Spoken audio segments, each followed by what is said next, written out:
What's going on, everybody? My name is C4. Welcome back to the channel, and today we are here for episode 17 of our college football 25 Dynasty with Vice U, aka Florida International. We are currently the number 7 team in the country with a 7-1 record, undefeated in ACC play. And here today we are going to be finishing out our regular season of our 5th full year, 2nd season in the ACC, hopefully by winning out. And by winning out, we will guarantee a spot in the ACC championship just 2 years after we accepted the invitation to join the conference. And truth be told, this is not the first time we've been ranked this high. Hell, it's not the first time we've been ranked, which might be surprising if you're just catching it for the first time. Florida National, only 2.5 stars. It's not like we've been, cheesing our way up and just constantly winning every time. We've had a lot of setbacks. But this is probably the first time I don't really feel like we have imposter syndrome with our ranking. Any other time we've been ranked, it's been overrated, and we get humbled as soon as we play a big team. And yeah, this year, we did get humbled by Georgia, who were the big dog, but I mean, Clemson was ranked when we played them. Virginia Tech was ranked early in the season. Unfortunately, they took a couple L's before we played them, but they were ranked on our schedule. We beat the brakes off them, and we beat some like Western Kentucky's one of the best-rated teams in the CUSA. Syracuse was legit. 5-3. Virginia's not bad. And even to close it out, Duke's not bad. Wake Forest not bad. SMU's legit. And Boston College is one of the stronger teams in the ACC. So plenty of work to be done here today. But if we can control our own destiny and get our dubs across the line, we will feature in the ACC championship and continue to earn and have a legitimate ranking. That number 7, maybe a little still rich for a 2.5-star prestige program with 1 loss against Georgia. But I definitely think we deserve to be ranked in the ballpark of where we currently are. And I'm excited today to go out this episode with the final 4 games of the regular season to prove ourselves as a worthy top 10 team and get our ticket to the ACC championship game. Something I just want to highlight. Why are we here? How are we here? And I was shocked to see actually like the stat line that we have for Hendershot. Everyone knows the story with Hendershot. We recruited him. He was our first big gem quarterback. He started as a freshman and a sophomore. He was solid. But then we got Lenore Sellers in the transfer portal, an elite playmaker from SEC. We let Lenore Sellers start last year. Hendershot gets benched due to no fault of his own for his junior season.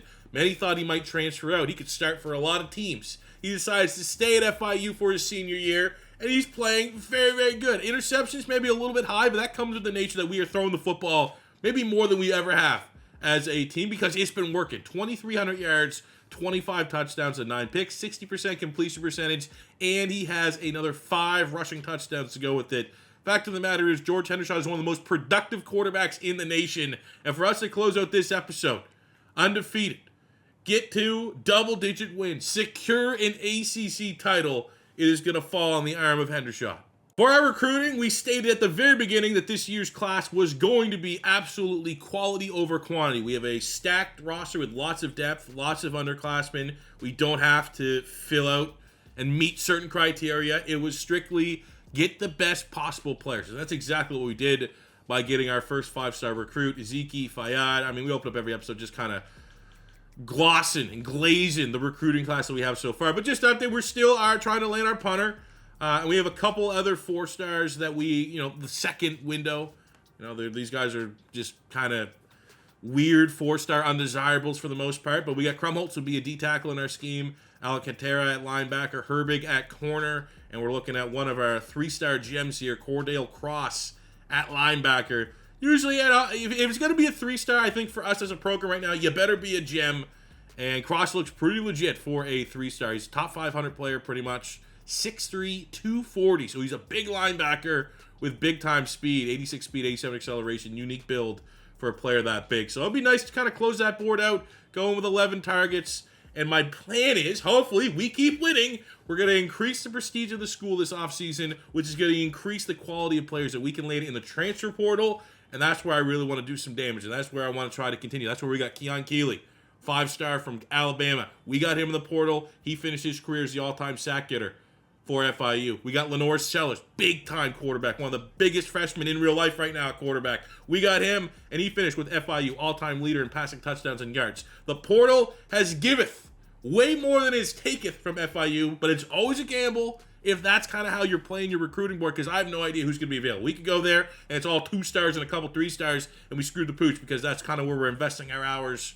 So let's be optimistic that if we win out, we handle business, we improve the on-field success, the portals are going to come. Jingle bells, jingle all the way to my partners at DraftKings. The holidays are finally here, and my partners at DraftKings have the perfect gift for you. Right now, all new DraftKings customers who bet just $5 will get $150 in bonus bets if your bet wins. Just download the DraftKings Sportsbook app and sign up using my promo code C4. Getting close to playoff time, so I think I have a pretty good idea of how things are going to shake out, and that's why you could stack up a bunch of these in a parlay, almost a playoff contender parlay. And that's new customers that bet just $5 on anything and receive $150 in bonus bets if your bet wins. If sports betting is not yet available in your state or province, don't worry. DraftKings is the one-stop shop for all things daily fantasy, where you can join in on all the fun and have a shot to win cash prizes. Download the DraftKings Sportsbook app now. New customers using my promo code C4 and bet just $5 on any wager and get $150 in bonus bets if your bet wins. That's promo code C4 only at DraftKings Sportsbook.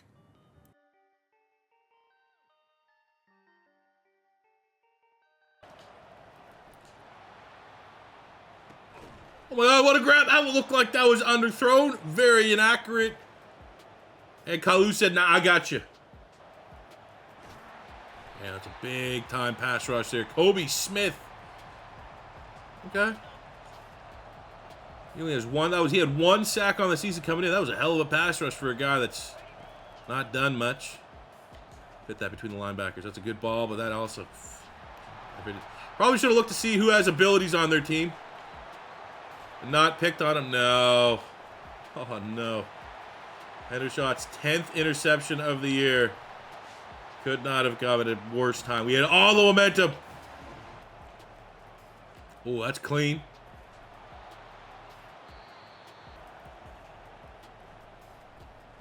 Whoa, hey, right there to the tight end. Simpson, he runs someone over. Another good grab, man. We're winning with different routes. It's not all slants and checkdowns and shots. Let's open up the route tree a little bit. Here we go. Nico Martini. Second and goal. Lowe's, hey, you know what? Credit to them. They're making us earn every yard. That it? Hey, there we go. Simpson had the huge grab earlier to get us down the field. Finishes the drive off. The senior tight end. I can't remember who we stole. I feel like we got him from Central Florida or something in the portal. And I will also do. Oh, I don't know if we can do this. I'd be sick if we could. That's PI! Decline it. Simpson is having a day.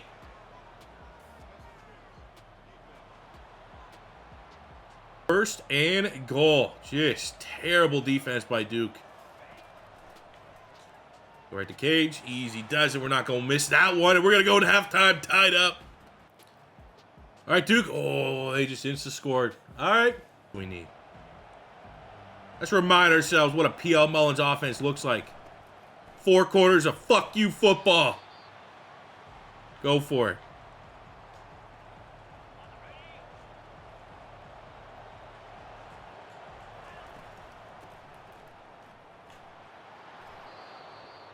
Hell yeah. 3rd and 9. Again, it's not winning football to be playing this type of environment. But Cage still got elite speed to his game. 97 speed leaves him in a dust. Wait, look at the blocking out in front. Hell yeah.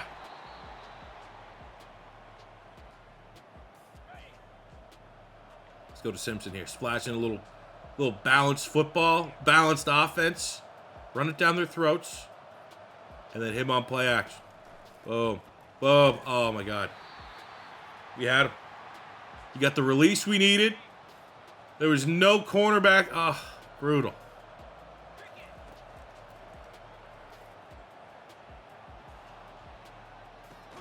Oh, my God. It's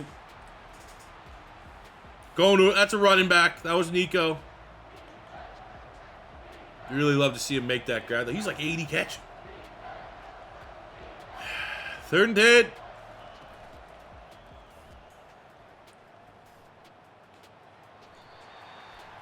hell's this gonna be? Oh, surprise.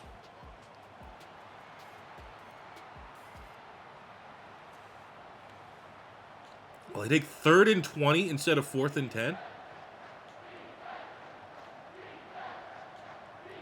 All right, let's go with this. Fake jet pass. See if we can get Simpson open. Tight end. That's where I'm looking. Whoa.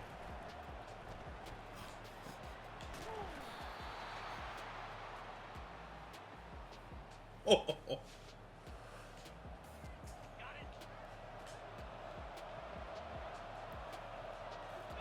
Come on, Nico. Get in there, buddy. Ah, easy. Does it. 0 resistance from the Duke defense. 1-0 with that. And our defense forces a punt. That's a surrender punt if I've ever seen one. We'll go to Simpson. He's just a machine now. He's just George Kittle. That's what he is. They want nothing to do with it. Hell yeah, man. Good win. Duke's talented roster. Pulled away in the end. Better team won in the end. 35-21. I'm going to imagine Hendershot is going to get player of the game. He had 3 touchdowns. Was decently efficient. Hell yeah. It's also worth noting this sack by Eric Spriggs Jr., who, remember, was an off-ball linebacker. We pretty much did like a Son Reddick. The inverse, opposite of a Son Reddick. Okay? Moving from linebacker, like, you know what? Let's be an edge rusher. And he's actually thriving. And with that sack, that gives him 13 on the season, which now surpasses Keon Keeley's total of 12 2 years ago. And he is now the single season record for most sacks. And we got we got 3 games plus championship potentially, plus bowl game, plus college football. Plus, this numbers could get a lot higher. I'd love to see him get 20.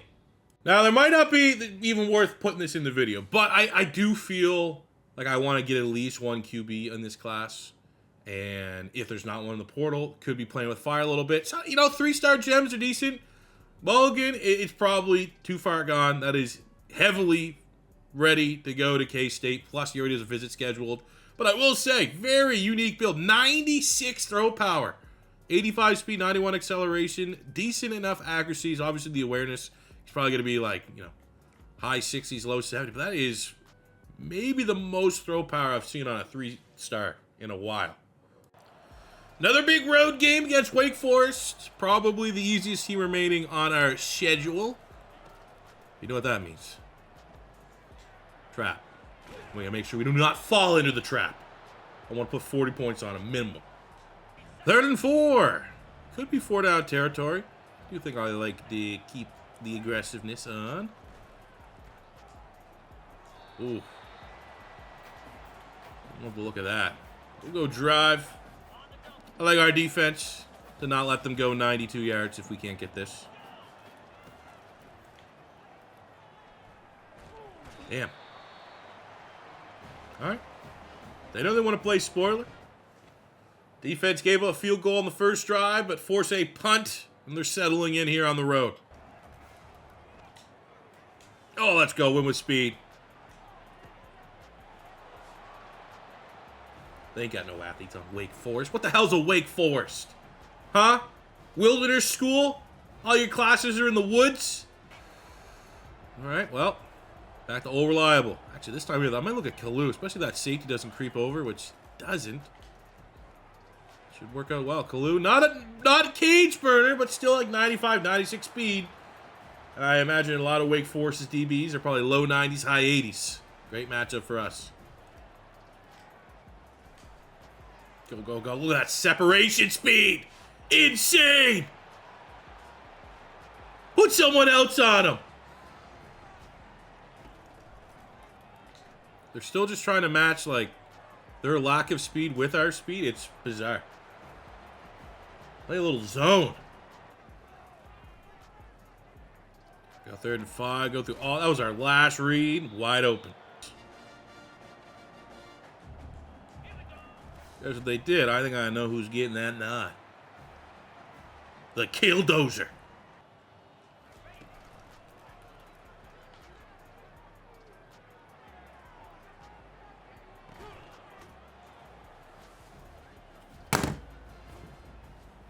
Yeah, when we play Florida or Georgia, can't catch a cold. Oh, sure, but we're up 30 against Wake Forest. We'll make Sports Center top 5 highlights. Bethel Rowe, this is his 11th receiving touchdown of the year. I mean, it was a hell of a throw. It's exactly where the ball needed to go. But still, like, double coverage. They don't jump. Our guy still can't catch a wide open 10-yard pass. Doesn't make sense. But I don't want to complain. That was hell of a grab. We close out with our backups. And unfortunately, the backups on defense allowed Wake Forest to kind of make the game look a little more respectable than it was. But Hendershot, as a starter, one of his finest performances in an FIU uniform. Hell yeah. Briggs did his job on the defensive side, adding 2 more sacks to his record-breaking season.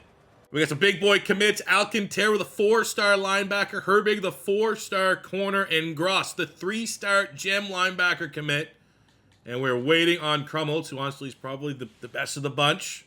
You'll have to see that Hendershot with a Player of the Week performance. And honestly, it begs the question, like, he probably should be in the Heisman shortlist right now.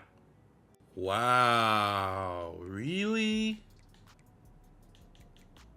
Wow. Okay, so we have the best quarterback in the ACC by a mile.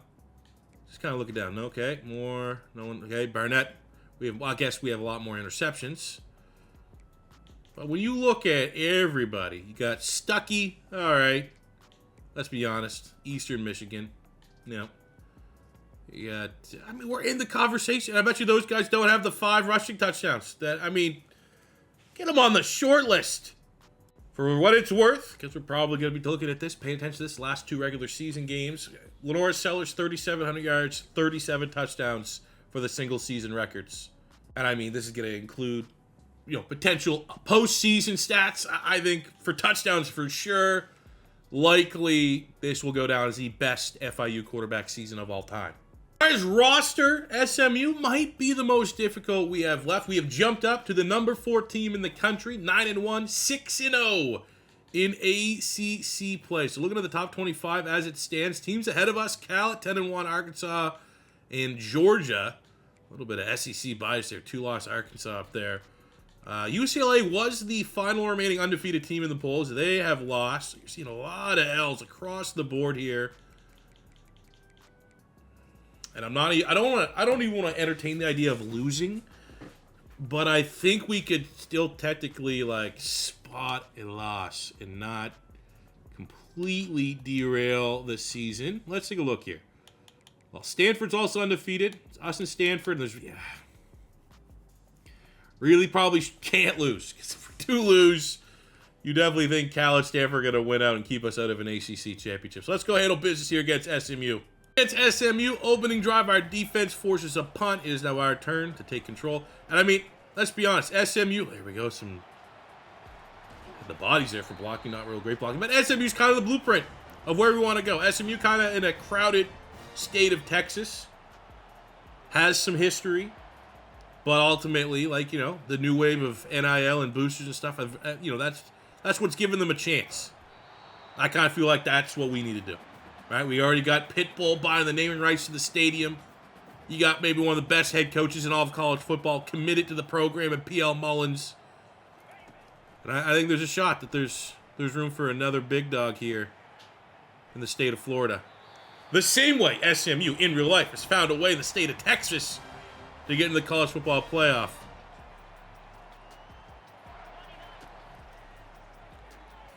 Oh, that's late.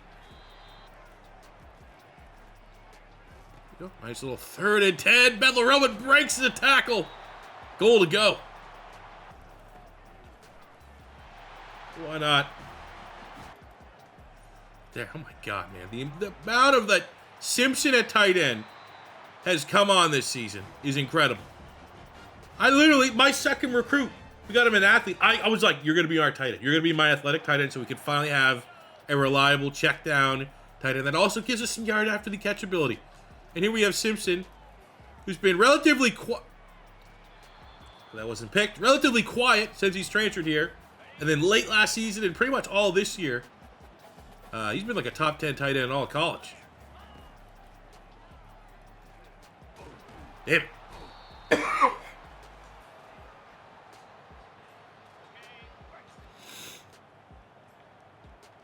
Third and a mile. See what we get on the screen. Ooh. We'll go for it. And I'm not saying we're going for it just because, oh, we're playing like we're like that annoying kid when you're playing head-to-head online. I'm terrible at short field goals. If that was a 40-yarder, I'll take it. I'll take the points.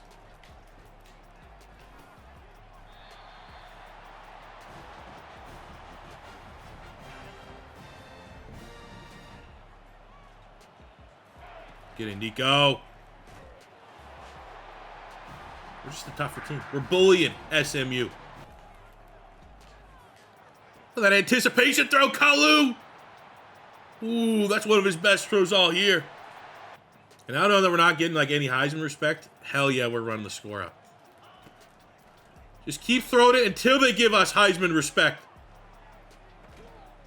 Just keep throwing it.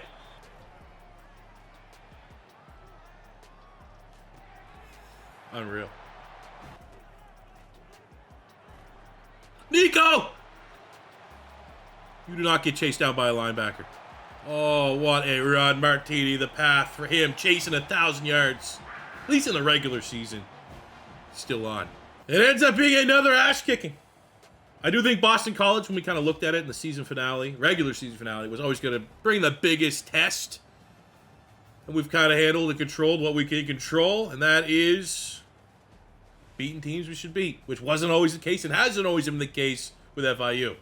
So quick update on recruiting. We get the punter to commit. We lose out on the quarterback. We're still chasing down Krumholtz, who hopefully we get him to commit this week. Little concerned about the potential visit there with Stanford. But in our chase for a quarterback, I'm going after 3 dudes that are in the weeds. Almost 1,600, 1,600, 1,800. We have TJ Faucia. I can't tell who the best. Now, I will say Faucia not having a gem as a 3-star, concerning, but 96 throw power, 85 short, 81 mid, 81 throw on the run, 86 speed, 89 acceleration. Yep, interesting. We also have Howden, Major Howden, 6'2", 206, 94 throw power, 86 short, 85 mid, 78 throw on the run, 92 speed, 94 acceleration. Now, with that kind of speed profile, I would definitely give him probably the biggest I'll chase you out of the 3 quarterbacks, because with that speed, you could probably play somewhere else if he capped out a not a great quarterback or the skill caps kind of suck. So I'm very interested. And then we have Emmett Coker, 96 throw power, an absolute howitzer. 86 short, 86 mid. Throwing the run's not the best. Like, honestly, he is built a lot like Hendershot was when we recruited him. Big time discrepancy between speed and acceleration. Cannon of an arm. But honestly, why not try to get all... Our board's so small after all 3. I think, especially in Howden's case, could switch him to a different position. It might only end up being 2 quarterbacks. Not the end of the world. We'll see what we can do to close out. And obviously, these guys are definitely going to go into the offseason. And I almost would treat them as if, they're probably going to become transfer portal period, still undecided. I'll view these guys as transfer portal quarterbacks. Now, I saw Emmett Coker transferring away from Florida, 96. I'd be offering him the house. So why not try to see if we can get some of these guys late? Now it's time to wrap up the regular season. 10-1 FIU against 6-5 Boston College. FIU trying to go undefeated in ACC play and secure a spot in the championship game. Now, we know our teams always struggle in the rain. I think this is our first game ever in the snow. Oh, no. There's going to be some bullshit, isn't there? Florida team that sucks in the conditions. Gets a condition they've never played in. And I'm wearing the bright whites. White on white clash for my old man eyes. You tell you what, though. You know how we win this game? 5 doses of Nico Martini. Power run. Like that. That's first play of the game. You let him know. Ooh. Let's go! IZ, the senior, in the... It's like there's one play that we have for him. And he runs it well.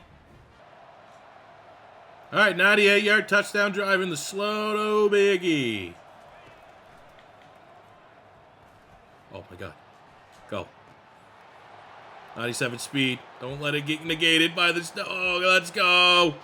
98 yards. Byron Cage. Let's go. Nico, run someone over.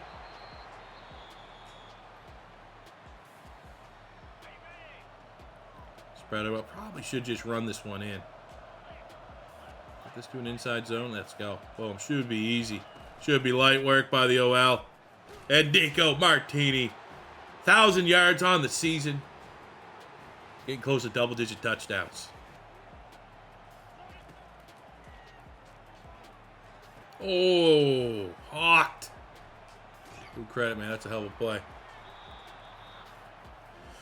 Well, defense bail me out. Oh, they get the touch. Hey, we got a game on our hands. 3rd and 14. Martini back in the lineup.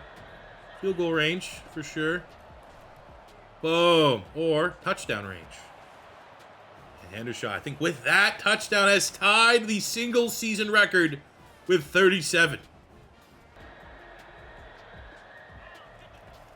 Got him. Hey, toe tap. I see. That's the hat trick. Found a matchup we liked and targeted early and often. Let's see if we can get Hendershot the record here today in the season finale.